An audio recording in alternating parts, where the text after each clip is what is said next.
Hello students, today in this class I am going to teach you how to find distance of a point from a line. Okay, so for that here you consider one of the point P of x1 comma y1. Okay, and consider one of the line segment L, and the equation of this line in general form will be ax plus by plus c is equal to 0, right? Now you observe, from this line we can reach the point P in so many ways, okay, but these are not the exact distance. So then what is the exact distance of a point P from the line? The exact distance means a perpendicular distance from the point P along the line L, okay, and in fact this perpendicular distance is also called as the shortest distance of a point P from the line. Okay, so now we have to find out this PM length. Okay, so for that here I'll consider the Cartesian plane, okay, x-axis and y-axis, right? This is our x-axis and y-axis. Okay, so in order to find out this PM length, now we'll join the point P with the point of intersection of the line with the coordinate axis, x-axis and y-axis. Okay, here I will call this one as the point Q and the point R. Okay, now we have to find PM distance, na? So for that you observe this diagram, this area of triangle PQR, okay, area of triangle PQR is equal to half into base. So base is QR and height is PM. Now you observe this diagram, this QR is the base and this PM is the height. Okay, so QR into PM, right? And we are interested in finding PM value, right? You simplify, we get PM is equal to 2 times of area of triangle PQR upon QR, okay, upon QR. Now here, in order to find out area of triangle PQR, we want all the vertices, because we know that area of triangle is given by 1 by 2 times of modulus of x1 times of y2 minus y3 plus x2 times of y3 minus y1 plus x3 times of y1 minus y2. So this is the formula to find area of triangle, right? So we want the coordinates of the point Q and the coordinates of the point R, right? Now you observe the point Q lies along x-axis, right? And we know that along x-axis y coordinate is 0, right?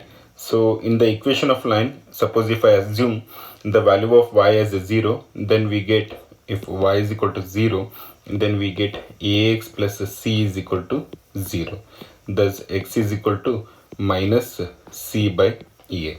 Therefore the coordinates of the point Q now we can write as minus c by a comma 0. And the point R lies along y-axis. If the point lies along y-axis, then its x coordinate is 0.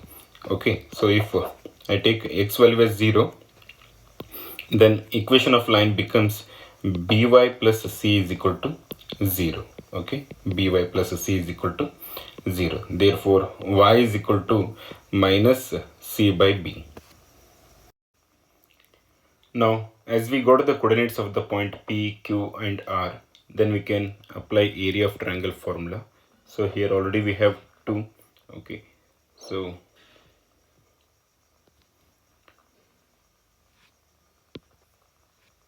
now as we got the coordinates of the point P, Q and R, okay, so now we can find area of triangle. So here already we have 2, so keep this 2 as it is. So area of triangle is what? Half into, so modulus of x1, the value of x1 is x1 itself, x1 times of y2 minus y3. So this is our formula, x1 times of y2 minus y3. Y2 value is 0, minus y3 value is minus c by b.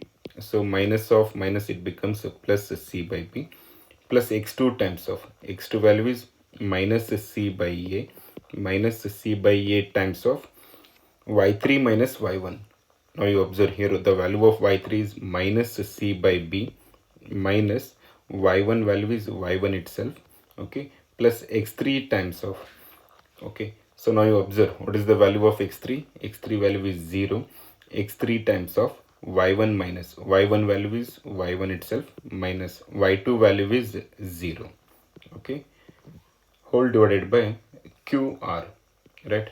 So as we know the coordinates of the point q as well as the coordinates of the point r, then we can apply distance formula, okay. As you know that distance formula is given by x2 minus x1 whole square. Distance formula is given by x2 minus x1 whole square plus y2 minus y1 whole square. So this is the distance formula, right? So this is within under root, okay. Yes. Now you observe the coordinates of the point q is minus c by a comma 0 is there. So if I apply distance formula, then it is minus c by a comma 0 is there, minus c by a minus 0 plus minus c by b minus 0 whole square, right? Now here this 2 and 2 will get cancelled, and then 2 and 2 will get cancelled, and then we know that this 0 into anything is 0, right? Okay, now we have to simplify it further, okay. So you simplify it further, this x1 into c by b is cx1 divided by b, and minus of minus plus c square divided by ab, and minus into minus. So now we have simplified, this is c square by ab, minus into minus is plus, okay. So plus c divided by c y1 divided by a, okay. This is within modulus, okay, and our denominator is under root of c square divided by a square, c square divided by a square plus c square divided by b square. Now in both numerator and denominator you take the LCM. So in the numerator AB is the LCM. So for that first term it is multiplied by A, and the last term it should be multiplied by B. Thus we get AX1 into C plus C square plus BY1 into C divided by AB. This is within modulus, okay. As we are finding area now, so area never be negative, so you have to represent it in within modulus, and the denominator is under root of c square divided by a square plus c square divided by b square is there, no? You take the LCM, then you will get c square b square plus c square a square whole divided by a square b square, right? Now observe this denominator a square b square, it is within square root. So square root of a square b square is ab, that ab and ab will get cancelled, okay. Now what are the remaining terms? In the numerator, from the remaining terms we can take a c common.